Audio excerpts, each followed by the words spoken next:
হয়তো 95 কেজি, 95, 94, 93 ওদিকে। আমি তখন গোটা ইমারতে এইভাবে গৌসে পাকের ফাতিহা, এইভাবে ঈদে মিলাদ নবী সাল্লাল্লাহু আলাইহি সাল্লামের অবস্থা আমি দেখি নাই।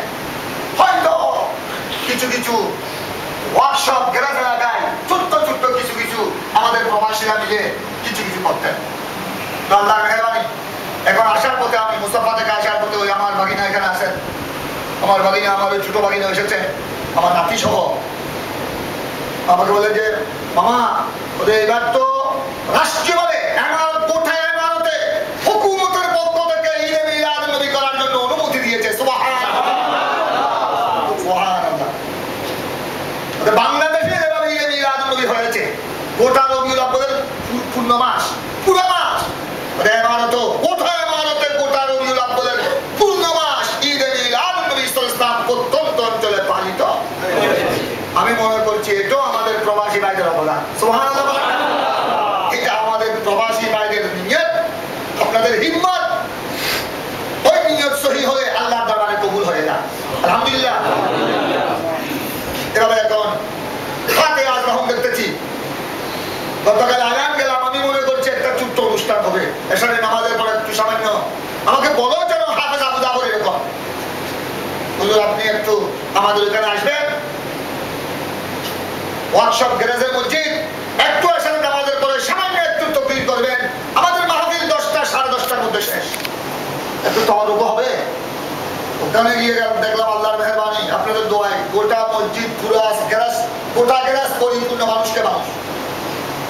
তখন আমার বলছেন হুজুর এতগুলো মানুষ আপনি এসেছেন, শুনে এসেছেন, কিছু না বললে তো ওগুলো মনে কষ্ট পাবে। ওই মাহফিল শেষ হচ্ছে রাতের 12টা বাজে। সুবহানাল্লাহ। আর কোনো মানুষ আসতেছে, তার কোনো মানুষ আসতেছে।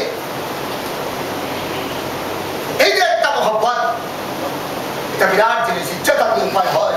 নিয়তুল মুমিন খায়রুম মিন আমালি, ইমানদারের নিয়ত অনেক বিরাট ব্যাপার। তো আল্লাহ রাব্বুল আলামিনের দরবারে ফরিয়াদ করছি, আপনাদের এই নিয়ত, আপনাদের এই জাযবা, এই খুলুস, এই মুহাব্বত, এই আন্তরিকতা আল্লাহ যেন কবুল করেন। আমিন। এতক্ষণ পর্যন্ত আপনারা ফাতিহা দাহুম গাউসে পাকের আলোচনা শুনেছেন। আমি শুধু এই প্রসঙ্গে দুই একটি উদ্ধৃতি, দুই একটি বর্ণনা আপনাদের খেদমতে আরজ করে সংক্ষিপ্ত সময়ের মধ্যে আমি আমার কথা শেষ করে দিচ্ছি। একটু আমার সাথে গাউসে পাকের জিকির করবেন বলে মহব্বতের সাথে।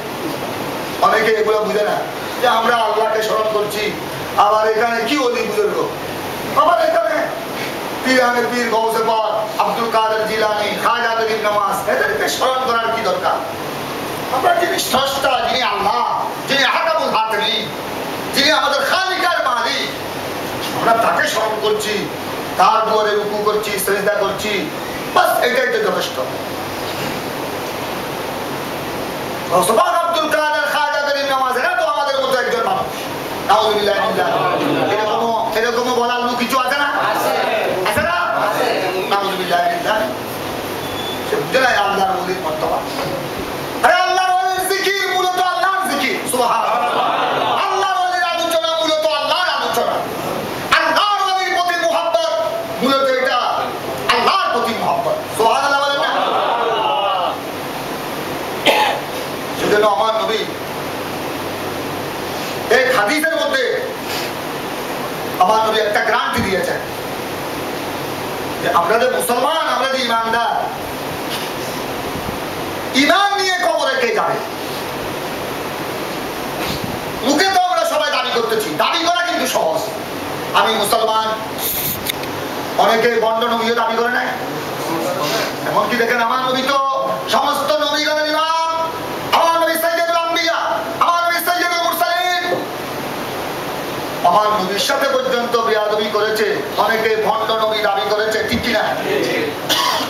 সহিহ বুখারী তো তাদের নাম আছে, আসওয়াদ আনাসি, মুসাইলামাতুল কাযাব, এদের নাম তো সহিহ বুখারী তো আছে।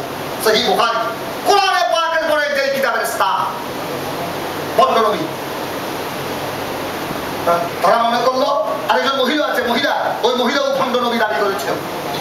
তারা মনে করেছে আসওয়াদ আনাসি, মুসাইলামাতুল কাযাব, তারা দাবি করছে ওই ওখানে কাদিয়ানের গোলাম আহমদ কাদিয়ানি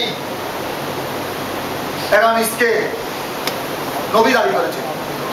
তাদের উদ্দেশ্য হলো যে নবীর বাজার যখন গরম হয়েছে, আমার নবী যখন আমার প্রিয় নবী, সর্বশেষ নবী, আল্লাহর নবী, প্রকৃত নবী যখন চতুর্দিকে লঙ্কা বাজতেছে, এইভাবে নবীর অনুসারী দিন দিন বাড়ছে। সুবহানাল্লাহ বলেন না? আমার নবীর অনুসারী এখনো বর্তমানে এমন আখেরি জমানা, ফিতনার জমানা, এই সময়ও আমার নবীর অনুসারীর সংখ্যা কমছে না বাড়ছে? আমি ওই দিন, আপনারা তো প্রবাসে আছেন, আপনারা তো মেধানিষ্ঠা আছেন, আপনারা এই তথ্য ভালো করে জানেন। আমি তো বিভিন্ন জামিলার কারণে বিভিন্ন ইতিহাস, বিভিন্ন রেকর্ড দেখার আমার সুযোগ বেশি হয় না। ওদিন আমি একটা বই পুস্তক, একটা কিতাব স্টাডি করতেছিলাম, ওখানে দেখলাম ইতিহাসের এক তথ্য দেখলাম, বর্তমান সময়ে এই 2-1 মাসের তথ্য। ওই তথ্যটা দিয়েছে একজন খ্রিস্টান পণ্ডিত, তার নামও আছে, খ্রিস্টানের নাম তো একটু ফেসমুস, বাঁকা ছড়া, বাঁকা, একটু বাঁকা টাকা, সেজন্য আমার মনে নাই, নামটা আমি বলতে পারছি না। কি আগরাম বাগরাম এগুলো আমার স্মরণ থাকে না। হ্যাঁ, খ্রিস্টানের লম্বা নাম, ওটা বই আছে, বইয়ে দেখেছি আমি একটা ইতিহাসের একটা তথ্য।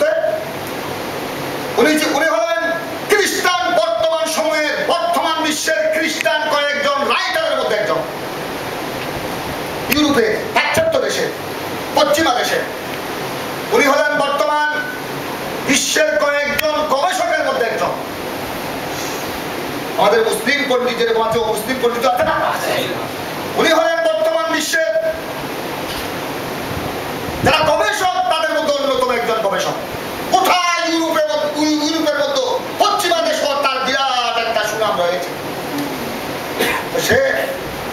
উনি হলেন ওই বিভাগের প্রধান। তারা একজন, ওখানে 10-11 জনের নাম আছে। ওরা একটা জরিপ চালিয়েছে বর্তমান বিশ্বের মধ্যে কোন ধর্মের কত অনুসারী, কোন ধর্মের অনুসারী কত।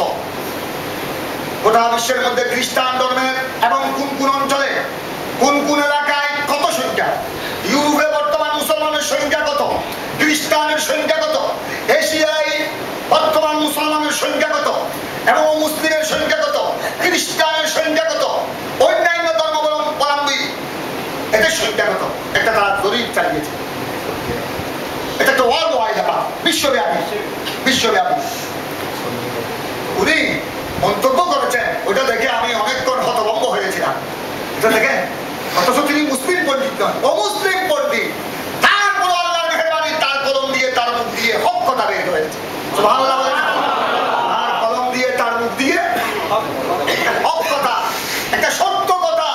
কারণ সত্য কথাকে তো আর লুকিয়ে রাখা যায় না। কতক্ষণ লুকিয়ে রাখবে? একদিন হবে যাবে। তার কলম দিয়ে, তার মুখ দিয়ে এই সত্য কথা বের হয়ে গেল। এখন বর্তমানে এটা ইন্টারনেটের মাধ্যমে, বিভিন্ন ম্যাগাজিনও ওই তথ্যটা প্রকাশিত হয়েছে। এই তথ্যের সারমর্ম সামান্য কিছু আমাদের তর্জুমানও এসেছে। আমাদের তর্জুমানে রবি উস্তানি সংখ্যায় সামান্য এসেছে ইন্টারনেট থেকে, ইন্টারনেটের উদ্ধৃতি দিয়ে। তিনি বলেছেন এবং তিনি হতবাক হয়ে গেছেন, তিনি আশ্চর্য বোধ করেছেন।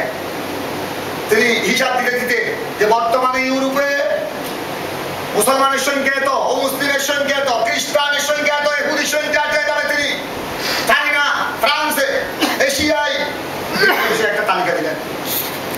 তিনি আশ্চর্য হয়ে গেলেন।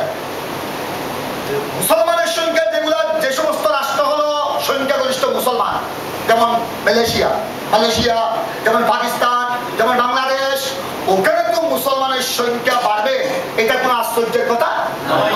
কারণ ওখানে তো আগের থেকে সংখ্যাগরিষ্ঠ কি মুসলমান। আর যেখানে অমুসলিমের সংখ্যা বেশি, যেমন আমাদের পার্শ্ববর্তী রাষ্ট্র, বাংলাদেশের পার্শ্ববর্তী রাষ্ট্র ইন্ডিয়া, যেমন আমাদের বাংলাদেশের পার্শ্ববর্তী রাষ্ট্র নেপাল, ভুটান, এদিকে বর্মা, আরাকান, ওখানে বিধর্মীর সংখ্যা বাড়বে, এটা তো আশ্চর্য হওয়ার। তিনি পরবর্তী পর্যায়ে আশ্চর্য বোধ করলেন, যেগুলা মুসলিম সংখ্যাগরিষ্ঠ রাষ্ট্র, সেখানে বর্তমান যেখানে মুসলমানের সংখ্যা বেড়েছে, সেখানে আমি তত বেশি আশ্চর্য নয়। স্বাভাবিক ব্যাপার, এটা